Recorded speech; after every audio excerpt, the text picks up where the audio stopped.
ఈరోజు గౌరవనీయులు గవర్నర్ గారిని మా పార్టీ తరఫున వారిని కలవడం జరిగింది. ఉద్దేశం ఏంటంటే, సందర్భం రాష్ట్రంలో ఏదైతే ఈ ప్రభుత్వం ఏర్పాటైన తర్వాత కూటమి ప్రభుత్వం ఒక విధానం ద్వారా అంతకుముందు జగన్మోహన్ రెడ్డి గారి నాయకత్వంలో వైఎస్ఆర్ పార్టీ ప్రభుత్వ మెడికల్ కళాశాలని 17 మెడికల్ కళాశాలను వచ్చి ఏర్పాటు చేస్తే వాటిని అన్నింటినీ కూడా పీపీపీ మోడల్లో ప్రైవేట్ పరం చేద్దామనే ఒక దురుద్దేశం, ఒక దుర్బుద్ధి, దాని నుంచి లబ్ధి పొందామని, వ్యక్తిగత లబ్ధి పొందామని చేసే కార్యక్రమానికి వ్యతిరేకంగా మా పార్టీ తీసుకున్న నిర్ణయం, ప్రజా ఆరోగ్యం వచ్చి ప్రభుత్వం చేతుల్లో ఉండాలి తప్ప ప్రైవేట్ వాళ్ళ చేతుల్లో ఉండే ప్రజలకు న్యాయం జరగదని. ఆ నేపథ్యంలోనే మా నాయకుడు మా జగన్మోహన్ రెడ్డి గారి నేతృత్వంలో రాష్ట్రంలో ఉన్న ప్రజల తాలూకా అభిప్రాయాలన్నీ క్రోడీకరించి అవన్నీ కూడా గవర్నర్ గారికి ఇవ్వాలనేది నిర్ణయం చేస్తాం. ఆ రోజు అనుకున్నాం, ఒక్కో నియోజకవర్గంలో ఉన్న సుమారు 50 నుంచి 70 లక్షల మంది, 70,000 మందితో సంతకాలు తీసుకోవాలని నిర్ణయించాం. అంటే సుమారు 1 కోటికి పైనే అందరి అభిప్రాయాలు తీసుకోవాలనే ఉద్దేశంతో తీసుకుని అవన్నీ కూడా గవర్నర్ గారికి తీసుకెళ్ళి ప్రజలకు అభిప్రాయాన్ని తెలియజెప్పాలనేది నిర్ణయం. అందులో భాగంగానే మేము కలిసాం. ఆయన్ని సమయం అడిగాం. మా అధ్యక్షులు జగన్మోహన్ రెడ్డి గారు నేతృత్వంలో రాష్ట్రంలో ఉన్న పార్లమెంట్ సభ్యులు, అలాగే శాసనమండలి సభ్యులు, పార్లమెంటు, లోక్సభ, రాజ్యసభ, వారితో పాటు మా పార్టీ పెద్దలందరూ కలిసి వచ్చి మనకు వస్తాం, మాకు సమయం ఇవ్వాలని అడిగాం. దాని గురించి ఆయన దగ్గర పోవడం జరిగింది. ఆయన ప్రశ్నించారు, ఏంటి అని. అంటే అదే చెప్పాము, నాకు తెలిసి ఒక ఆంధ్ర రాష్ట్రంలో కాదు, భారతదేశంలో కాదు, ప్రపంచ దేశాలు ఎక్కడా కూడా ప్రజా వైద్యాన్ని వచ్చి ఈ రకంగా ప్రైవేట్ పరం చేసి ఒక దుర్బుద్ధితో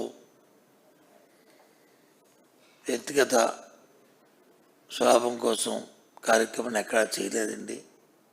అన్ఫార్చునేట్ ఇక్కడ ఈ రాష్ట్రంలో జరుగుతుంది, ఇలాంటి పరిపాలన జరుగుతుంది మీ ఆధ్వర్యంలో అని చెప్పి నేను వారి దృష్టికి తీసుకెళ్ళడం జరిగింది. అందుకే ఈ కార్యక్రమాన్ని చేశాము. కాబట్టి మీరు ఇవన్నిటిని కూడా వాస్తవంగా అవసరమైతే చెక్ చేసుకోండి, రీచెక్ చేయండి, క్రాస్ చెక్ చేయండి.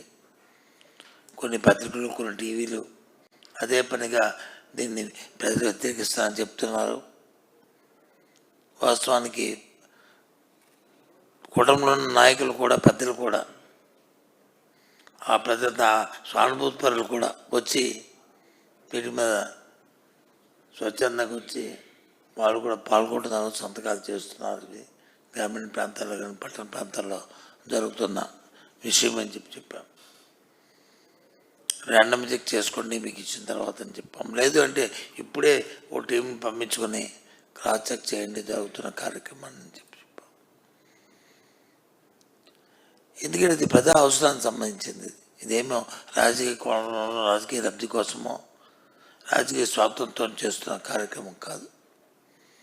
ఈ రాష్ట్రంలో ఒక ప్రధాన ప్రతిపక్షంగా, ఒక బాధ్యతగా ప్రజల తరఫున ప్రజల ఆలోచనని, ప్రజలతో నష్టాన్ని పాడవలసిన బాధ్యత మాకుంది. కాబట్టి ఈ కార్యక్రమాన్ని చేస్తున్నాం. ఆ రోజు జగన్మోహన్ రెడ్డి గారు ఆలోచన చేశారు. చూసాం, భారతదేశంలో కాదు ప్రపంచం మొత్తం మీద వచ్చి కోవిడ్ మహమ్మారి వచ్చినప్పుడు ఏ విధంగా ఇబ్బంది పడ్డాము, ఏ విధంగా ప్రజలు ఆందోళన చెందారో, ఏ విధంగా చాలా కుటుంబంలో పెద్దలెత్తి ప్రాణాలు కోల్పోయారో, ఆ రోజు ఎంత మదన పడ్డామో చూసాం. ఆ చర్యలన్నింటినీ అప్పుడు జరుగుతున్న సందర్భాలన్నీ పుణికిపుచ్చుకొని ఆ రోజు ఆయన నాయకత్వంలో ఆ ప్రభుత్వం ఆ రోజు ఏదైతే కేంద్రం తీసుకున్న పాలసీ ప్రకారం జిల్లాకు మెడికల్ కళాశాల ఉండాలని నేను తీసుకున్న అన్నిలో భాగంగానే అన్నయ్య నిన్న మొన్న పెట్టింది కాదు, కోవిడ్ తర్వాత వచ్చిన తర్వాత పెట్టింది కాదు.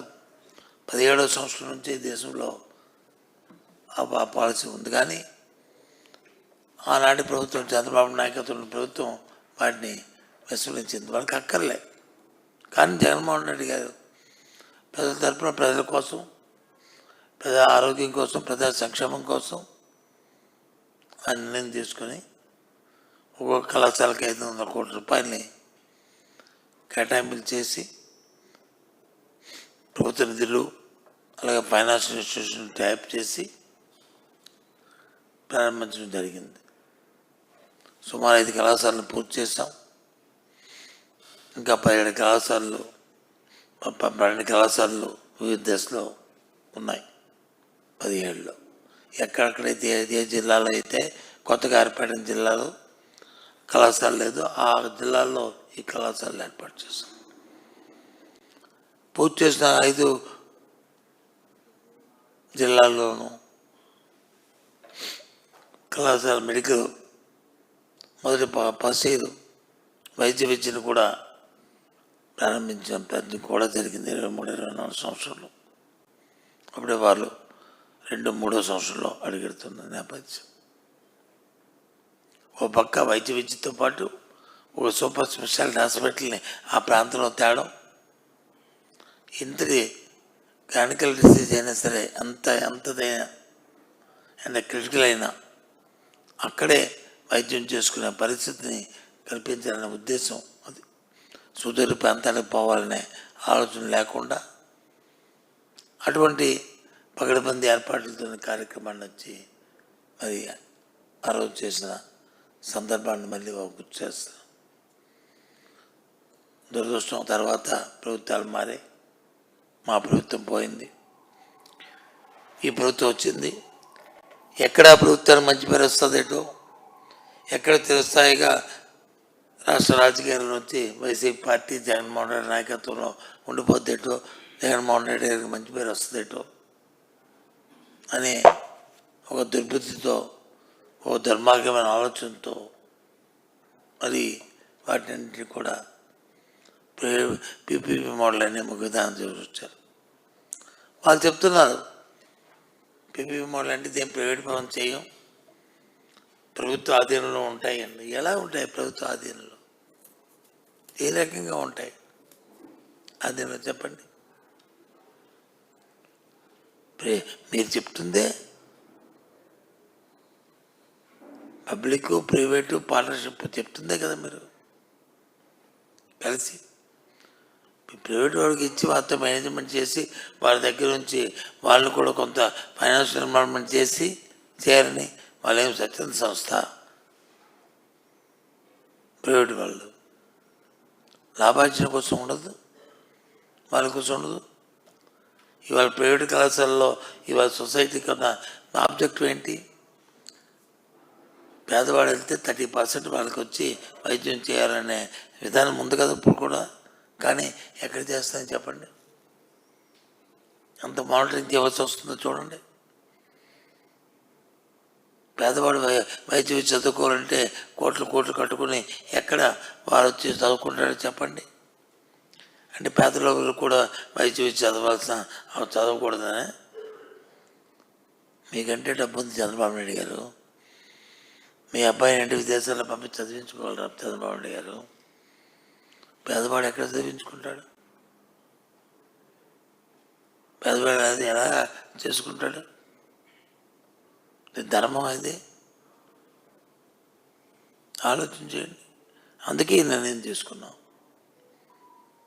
ఎంతవరకైనా సరే ఆ నిర్ణయాన్ని ఏదైతే ఈ విధానం ఉందో పీపీ విధానాన్ని ప్రభుత్వం తీసుకుందో ఆ నిర్ణయం వెనక్కి తీసుకున్న వరకు కూడా ఈ పోరాటం ఆగదు.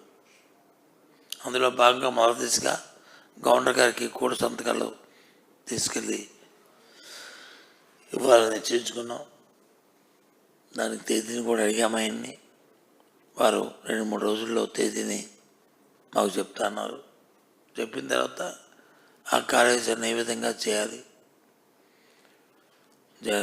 నియోజకవర్గం నుంచి జిల్లాకి ఏ విధంగా రావాలి, జిల్లా నుంచి రాష్ట్రానికి ఏ విధంగా రావాలి, రాష్ట్రానికి వచ్చిన తర్వాత అవన్నీ తీసుకెళ్ళి గవర్నర్కి ఏ విధంగా ఆయనకి ఇవన్నీ కూడా జగన్మోహన్ రెడ్డి గారి నాయకత్వంలో వెళ్ళి ఆయనకి అందజేయాలనేది ఒక కార్యాచరణ రూపొందిస్తాం. అందుకోసమే ఈరోజు వారిని కలవడం జరిగింది.